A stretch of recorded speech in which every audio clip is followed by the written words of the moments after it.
नमस्कार, NIOS के इस कार्यक्रम में आपका स्वागत है। मैं हूं डॉक्टर अंजलि सुहाने। आज हम चर्चा करेंगे पर्यावरण अध्ययन की आकलन युक्तियां, लिखित परीक्षण। यह शीर्षक पाठ्यक्रम 505 प्राथमिक स्तर पर पर्यावरण अध्ययन का अधिगम से लिया गया है। जैसा कि हम सभी जानते हैं कि लिखित परीक्षण हमारे आकलन पद्धतियों का मुख्य भाग है। सामान्यतः आकलन युक्तियों को हम 3 तरह से डिवाइड कर देते हैं: मौखिक परीक्षण, लिखित परीक्षण और निष्पादन परीक्षण। लिखित परीक्षण या लिखित परीक्षा एक ऐसी परीक्षा है जो प्राथमिक स्तर, माध्यमिक स्तर, उच्च माध्यमिक स्तर, स्नातक स्तर, स्नातकोत्तर स्तर सभी स्तरों पर प्रयोग होती है। ऐसा नहीं है कि इसकी उपयोगिता प्राथमिक स्तर पर कम है या स्नातकोत्तर स्तर पर कम है। डिपेंड करता है कि किस विषय वस्तु पर इसकी आवश्यकता कितनी है। इस प्रकार से लिखित परीक्षा हम हर स्तर पर आयोजित करते हैं। कक्षा 3, 4, 5 में जब हम पर्यावरण अध्ययन पढ़ा रहे होते हैं तो उस समय हम फॉर्मेटिव असेसमेंट और समेटिव असेसमेंट शिक्षण अधिगम की अभिन्न प्रक्रिया के साथ साथ करते जाते हैं, क्योंकि आकलन शिक्षण अधिगम प्रक्रिया का अभिन्न अंग है और उसके साथ अनवरत चलता रहता है।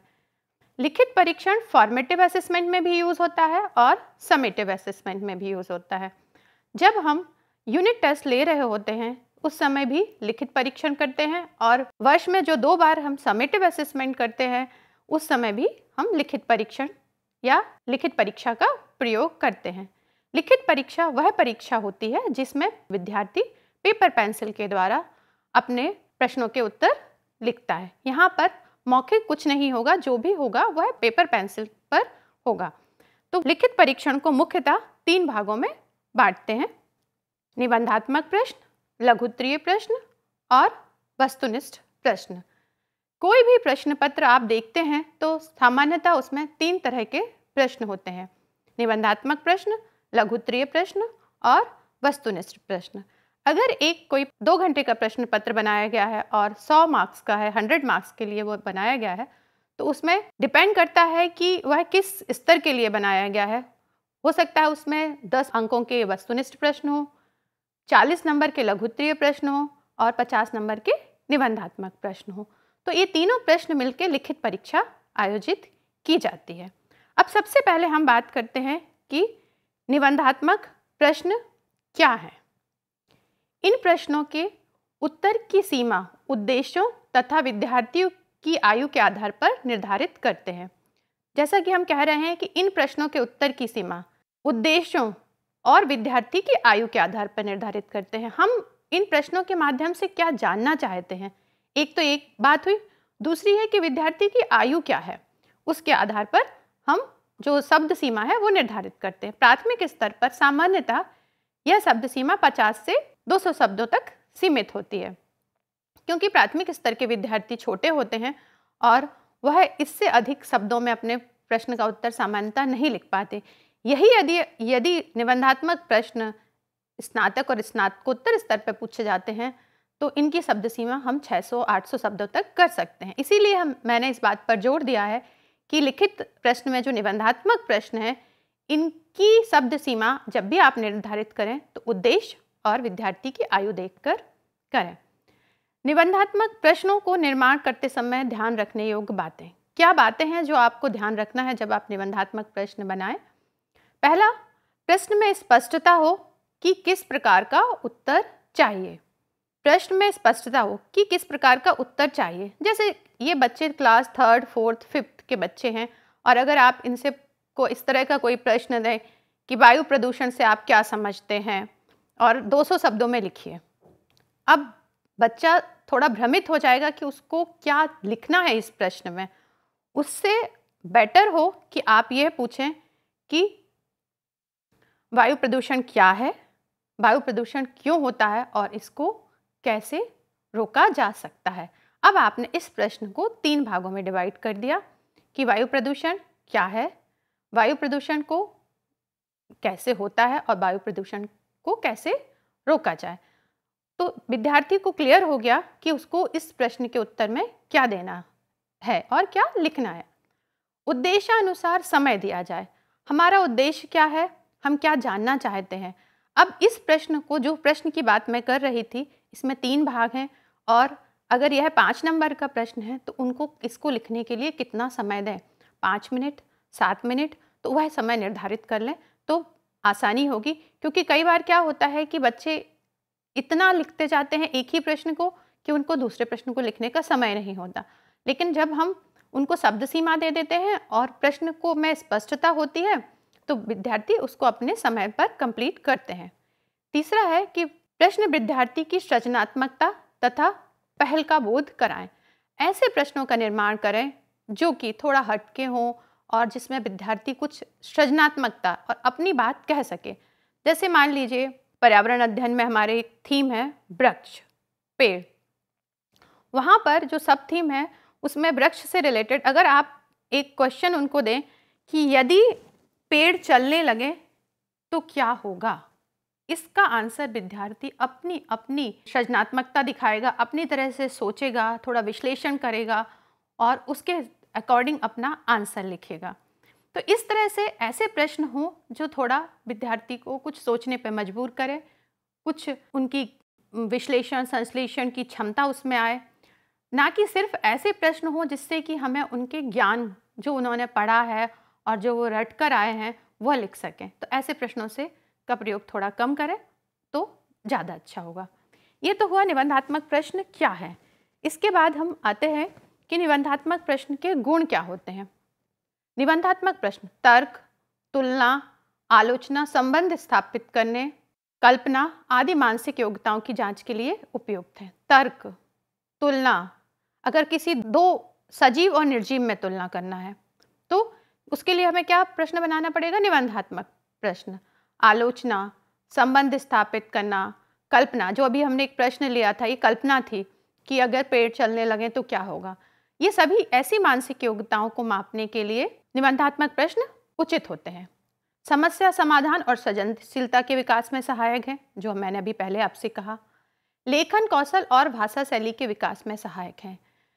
जब बच्चे को 200 शब्दों में अपने प्रश्न का उत्तर लिखना होता है तो उस समय उसका लेखन कौशल, वह किस तरह से प्रश्न को का आंसर लिख रहा है और उसकी भाषा शैली क्या है, किस प्रकार की भाषा शैली का प्रयोग कर रहा है, इसके विकास में भी मदद मिलती है।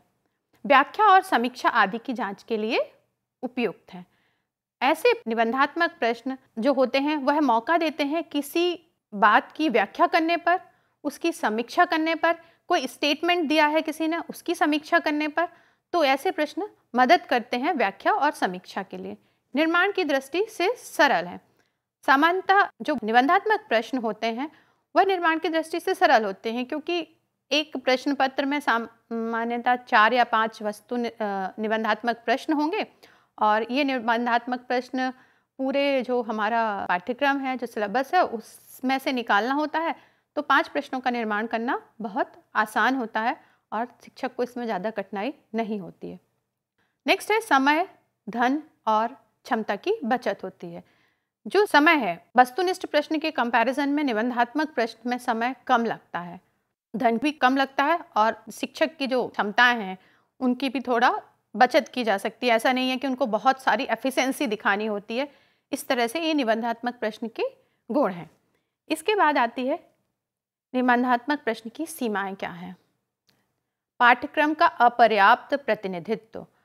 जो पाठ्यक्रम है उसमें करीब 30 या 25 चैप्टर्स हैं और उन 30 चैप्टर्स में से आपने 4 निबंधात्मक प्रश्न बनाए तो पाठ्यक्रम का प्रतिनिधित्व तो यहाँ पर नहीं हो पाया और उसके स्थान पर अगर आप वस्तुनिष्ठ प्रश्न बनाएंगे तो नंबर ऑफ प्रश्न ज़्यादा होंगे।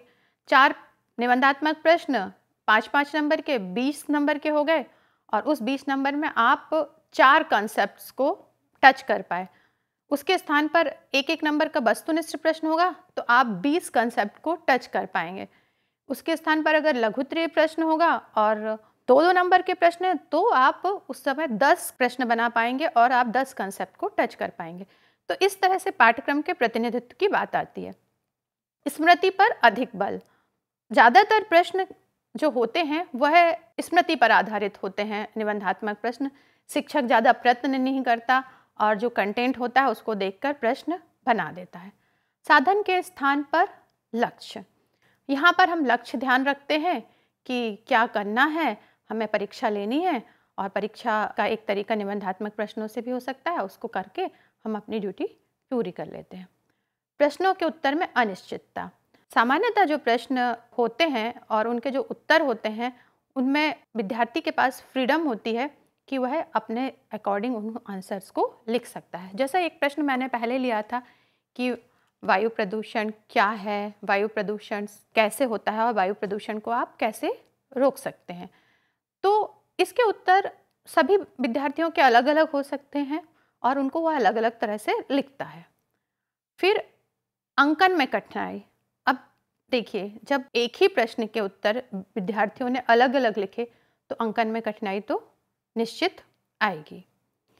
फिर है विभेदीकरण, वस्तुनिष्ठता तथा विश्वसनीयता का अभाव, कौन सा छात्र ज़्यादा अच्छा कर रहा है, कौन सा छात्र कम अच्छा कर रहा है, ऐसा विभेदीकरण करना निबंधात्मक प्रश्नों में थोड़ा कठिन होता है। सामान्यतः ये देखा जाता है कि 5 नंबर का क्वेश्चन है तो ज़्यादातर विद्यार्थी को 3 या 4 नंबर मिल जाते हैं, तो वहाँ विभेदीकरण नहीं हो पाता, क्योंकि कोई प्रश्न का आंसर एकदम गलत हो ऐसा नहीं होता है, और जिसने भी उस क्वेश्चन को अटेम्प्ट किया है तो उसको कुछ ना कुछ मार्क्स मिल जाते हैं और विभेदीकरण नहीं हो पाता। वस्तुनिष्ठ, जो मूल्यांकन करता है उसका मनोभाव, उसकी इच्छा, वह क्या सोच रहा है, वह क्या चाहता है, वह उसके मूल्यांकन में झलक जाता है और वह वस्तुनिष्ठता वहाँ पर कम दिखाई देती है और विश्वसनीयता का भी अभाव इसमें देखा जाता है।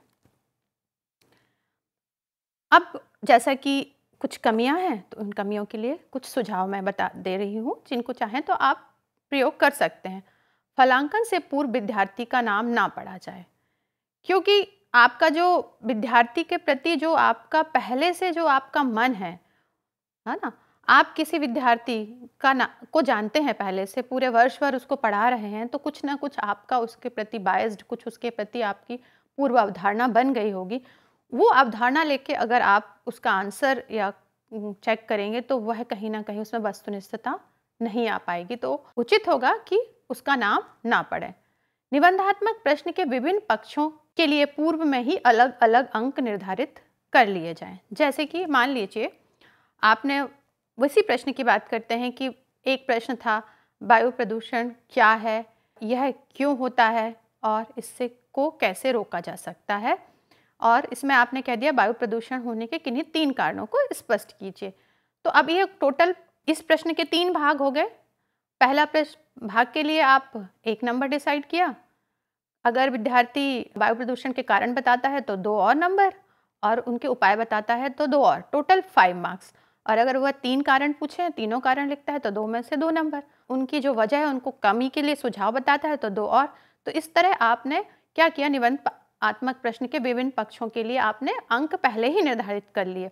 अदरवाइज क्या होगा कि आपने 5 नंबर डिसाइड किए हैं तो आप 5 में से पूरे प्रश्न के लिए 5 डिसाइड किए, अभी आपने उस 5 को भी 3 अलग अलग भागों में बांट लिया। सभी विद्यार्थी के समान प्रश्नों का एक साथ फलांकन किया जाए। सभी विद्यार्थियों के समान प्रश्न, जैसे कि एक प्रश्न है और वही प्रश्न 10 विद्यार्थियों ने लिखा है, तो उन 10 विद्यार्थियों की कॉपियां उसी एक प्रश्न को एक साथ चेक कर ली जाए तो ज़्यादा अच्छा होगा, क्योंकि उससे ये पता चलेगा कि विद्यार्थियों का सबका लेवल कैसा है, वो किस स्तर का लिख रहे हैं, तो उससे विद्यार्थियों में पक्षपात होने की संभावना कम हो जाएगी। एक बार फलांकन करने के बाद बिना पूर्ण के योग के दोबारा फलांकन किया जाए। आप पूरा टोटल ना जोड़ें कि कितने टोटल मार्क्स आए हैं, उसी प्रश्न का फलांकन दोबारा कर लें। उससे क्या होगा कि कहीं कुछ कमी रह जाएगी तो उसका पूर्ति हो जाएगी। इस तरह से यह तो हुए निबंधात्मक प्रश्न। अब हम बात करते हैं लघु उत्तरीय प्रश्न। लघु उत्तरीय प्रश्न वह प्रश्न होते हैं, इन प्रश्नों की उत्तर सीमा सामान्यतः प्राथमिक स्तर पर 10 से 50 शब्दों तक सीमित होती है और भी कम हो सकती है, डिपेंड करता है कि हमारे प्रश्न क्या हैं। जैसे उदाहरणतः परिभाषित कीजिए ओजोन परत, आसवन, या दूसरा प्रश्न लोग शिकार क्यों करते हैं, कोई 2 कारण बतलाइए। आप कभी टेंट में रहे हैं, कहाँ, कैसा अनुभव रहा। तो इस तरह के जो प्रश्न हैं इनके आंसर सामान्यतः 50 शब्दों में विद्यार्थी दे देता है और वो छोटे छोटे से आंसर होते हैं और उन प्रश्नों का आकलन करना भी आसान होता है। लघु उत्तरीय प्रश्नों की विशेषताएं, काफ़ी हद तक वस्तुनिष्ठता, पूर्णतः वस्तुनिष्ठता नहीं है लेकिन काफ़ी हद तक वस्तुनिष्ठता। निबंधात्मक प्रश्न से ये अधिक वस्तुनिष्ठ होंगे और वस्तुनिष्ठ प्रश्नों से इनकी वस्तुनिष्ठता कम होगी। तो ये प्रश्न थोड़े छोटे हो गए और इनके आंसर काफ़ी निश्चित हो गए, तो इसमें वस्तुनिष्ठता ज़्यादा आ जाती है। उत्तर प्रायः निश्चित, छोटे छोटे से उत्तर हैं और वो उत्तर प्रायः निश्चित होते हैं कि ओजोन परत क्या है, इसकी परिभाषा सामान्यतः समान ही होती है, तो उस तरह से इनके उत्तर निश्चित होते हैं। सरलता से विभेदीकरण, हम विद्यार्थी कौन अच्छा कर रहा है और कौन कम अच्छा कर रहा है उसमें विभेदीकरण बहुत आसानी से कर सकते हैं।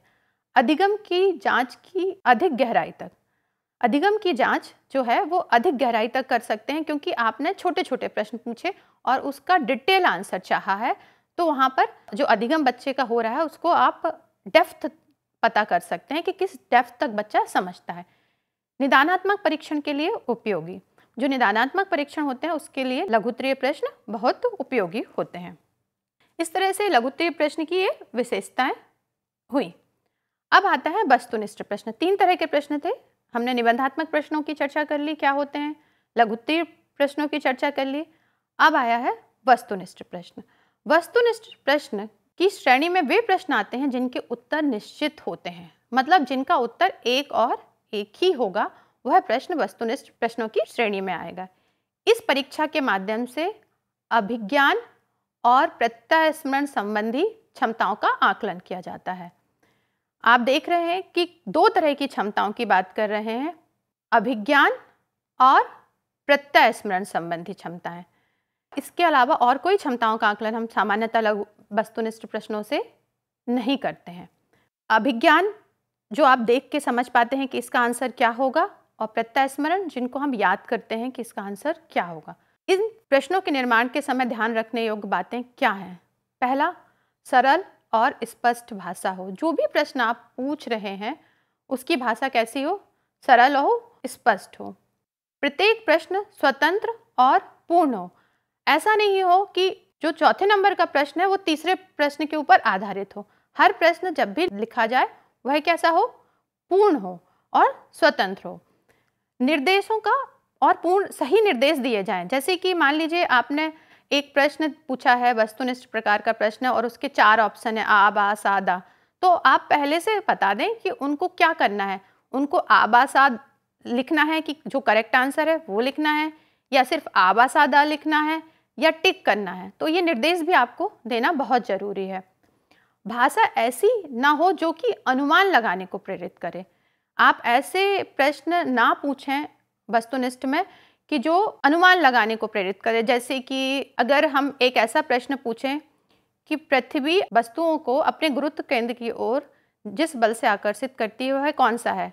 चुंबकीय बल, विद्युत बल, गुरुत्वाकर्षण बल, और इनमें से कोई नहीं। ये 4 ऑप्शन दिए आपने, तो क्या होगा कि उसमें आपने गुरुत्व शब्द पहले ही यूज़ कर लिया, तो जब विद्यार्थी को 4 ऑप्शन मिलेंगे उसको तुरंत समझ में आ जाएगा ये गुरुत्वाकर्षण बल की बात कर रहे हैं।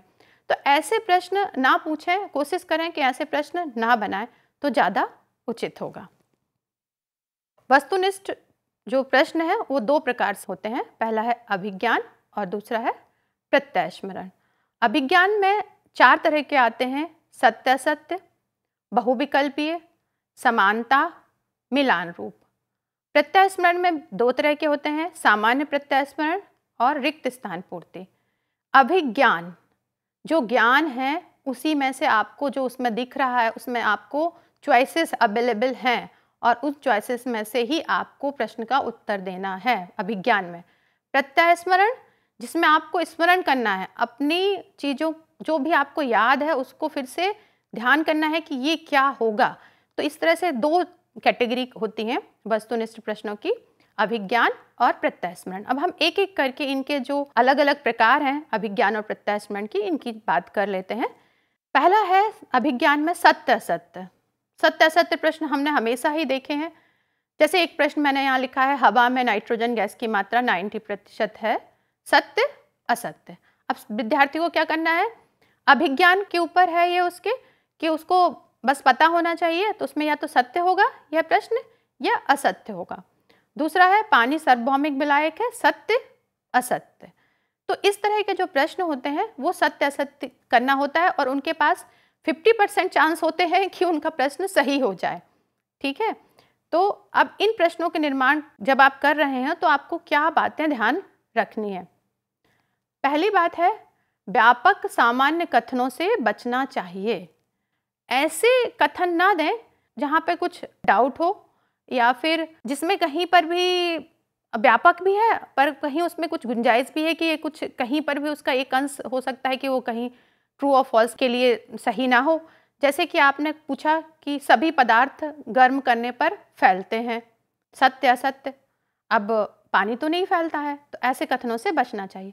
दो नकारात्मक शब्द नहीं होना चाहिए। जैसे आपने कहीं पर भी लिखा कि कार्बन के सभी रूप बुरे सुचालक नहीं हैं, आपने बुरा शब्द भी यूज कर लिया और नहीं भी शब्द यूज कर लिया, तो ऐसे दो नकारात्मक शब्द नहीं होना चाहिए। बहुत से विचारों और कथनों को एक कथन में नहीं रखना चाहिए। जैसे आपने दो कोई बातें हैं उनको एक कथन में रख दिया, तो ऐसे सत्य असत्य प्रश्न ना बनाएं। और जब भी आप पेपर में अगर आपने 5 या 6 सत्य असत्य रखे हैं तो कोशिश करें कि संख्या बराबर हो, 5 में से 2 सत्य हों 3 असत्य हों। ऐसा ना हो कि पाँचों के पाँचों सत्य हों, पाँचों के पाँचों असत्य हों। तो ऐसी चीज़ों से हमें बचना चाहिए।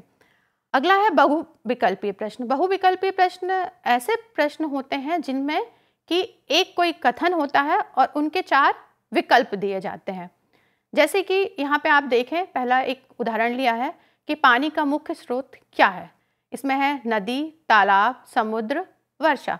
तो एक कथन दे दिया है और उसके 4 ऑप्शन दे दिए हैं, नदी, तालाब, समुद्र, वर्षा। दूसरा दिया है प्रश्न यहाँ कि पापा के भाई को क्या कहते हैं, मामा जी, चाचा जी, दादाजी, नाना जी। तो इस तरह से आपने 4 ऑप्शन दिए। तो जब आप इन प्रश्नों का निर्माण करें तो क्या ध्यान रखें। सबसे खास बात इसमें होती है कि जब इन प्रश्नों के निर्माण के समय जो आपको विकल्प हैं उनका सही चयन करें। ऐसे विकल्प हों कि जो विकल्प, सारे विकल्प जो हैं वो विद्यार्थियों को समान रूप से आकर्षित करें। अगर आपने पानी के मुख्य स्रोत हैं उसमें से नदी, तालाब, समुद्र, वर्षा के अलावा कुछ ऐसे स्रोत लिख देते जो कि पानी के स्रोत हैं ही नहीं, ठीक है, तो फिर क्या होता है कि विद्यार्थी उसको तो मानता ही नहीं। तो यहाँ पे वो चारों जो ऑप्शन है उनको आकर्षित कर रहे हैं, उनको लग रहा है ये भी सही हो सकता है, ये भी सही हो सकता है, ये भी सही हो सकता है और ये भी सही। तो ये चारों विकल्प हैं वो समान रूप से आकर्षित करना चाहिए। अगली बात है कि इनको किस क्रम में रखा जाए। अगर आपने वस्तुनिष्ठ प्रश्न बनाए हैं और 10 प्रश्न हैं और 10 का जो है वो आ सही है, तो बच्चे को 3-4 करने के बाद उसको लगता है या उसने अनुमान लगा के सभी को ए कर दिया है और 10 में से तो हो सकता है उसका जो अंकन हो और उसको उसका फायदा मिल जाए। और जो आपका मूल पद है, मूल पद मतलब जैसे आपका इसमें मूल पद क्या है कि पानी का मुख्य स्रोत क्या है, ये पूर्ण होना चाहिए, कभी भी अपूर्ण नहीं होना चाहिए। तो ये बहुविकल्पीय जो प्रश्न है उनकी बात है। अगला है मिलान। मिलान जो होता है, मिलान रूप, उसमें क्या करते हैं, 2 कैटेगरी हो जाती है, आ और बा।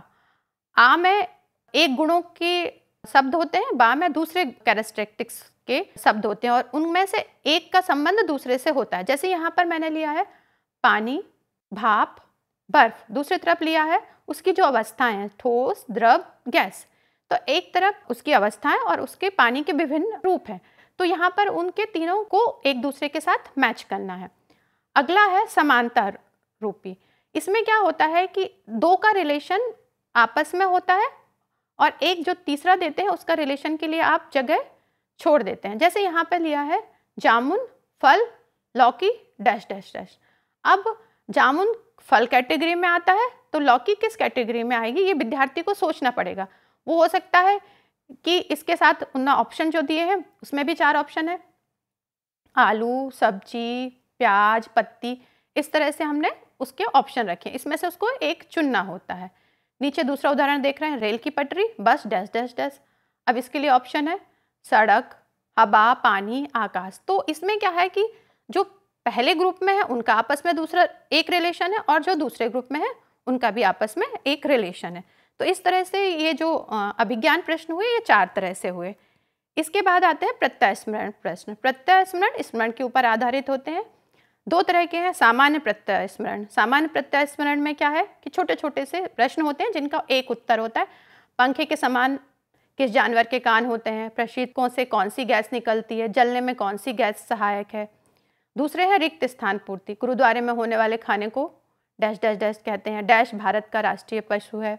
हवा में ऑक्सीजन की मात्रा डैश डैश डैश होती है। तो इस तरह से ये प्रत्यय स्मरण प्रश्न है और इनको बनाते समय आपको ध्यान रखना एक जरूरी है वो कि इनके सिर्फ ऐसे प्रश्न दें जिनका सिर्फ एक ही आंसर हो। ऐसा ना हो जिनके 10 आंसर हो, 4 तरह के आंसर हो। ऐसे प्रश्नों से आपको बचना चाहिए। अब इनकी विशेषताएं क्या होती हैं वस्तुनिष्ठ प्रश्नों की? इसमें वस्तुनिष्ठता होती है क्योंकि एक ही आंसर है तो कोई भी चेक करेगा उसका आंसर वही रहेगा। व्यापक प्रतिनिधित्व होता है। अगर आपने 50 नंबर का पेपर बनाया और 50 वस्तुनिष्ठ प्रश्न ले लिए तो पूरे पाठ्यक्रम है उसका प्रतिनिधित्व करेगा। विश्वसनीयता होती है। वैधता होती है। जिस उद्देश्य के लिए बनाया जाता है उसके लिए ये उपयोगी होते हैं। व्यवहारिकता होती है और अंकन में सरलता होती है। जब भी अंकन करना होता है तो उसमें क्या है कि कोई भी इसका अंकन कर सकता है। सभी प्रश्नों के एक ही उत्तर हैं और उसकी स्कोरिंग की होती है। उसकी को देख कर कोई भी उसका अंकन करेगा और उसमें वस्तुनिष्ठता होगी। उसकी भी सीमाएं हैं। जैसे मैंने पहले भी कहा है कि यूज़ कर रहे हैं तो उसमें कुछ अच्छाइयाँ भी होंगी और कुछ सीमाएं भी होंगी।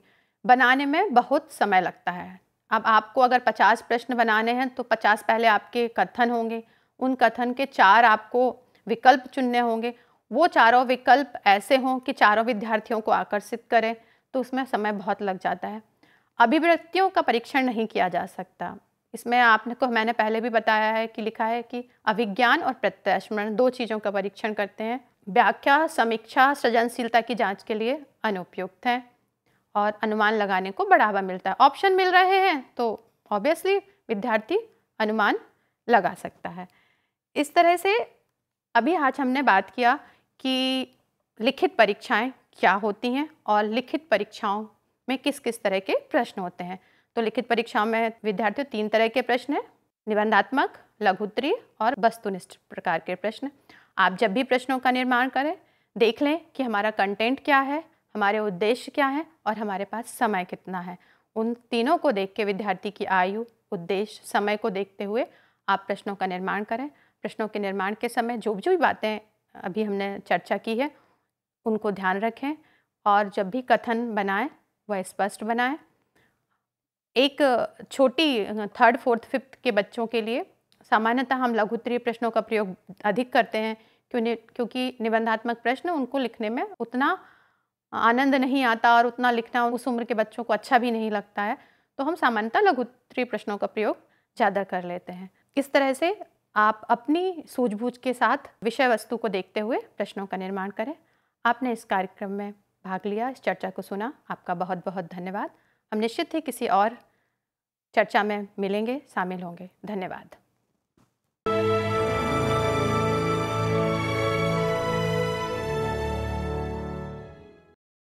हिंदुस्तान के हर कोने में नौजवानों के पास प्रतिभा है, उन्हें अवसर चाहिए। NIOS देता रहा है युवाओं को अवसर आगे बढ़ने का। NIOS से पढ़ने वाले इन युवाओं ने किया है संस्थान को गौरवान्वित। दिव्यांगों ने बन के दिखाया है सबल और आत्मनिर्भर। NIOS के साथ आप भी जुड़िए NIOS के संग।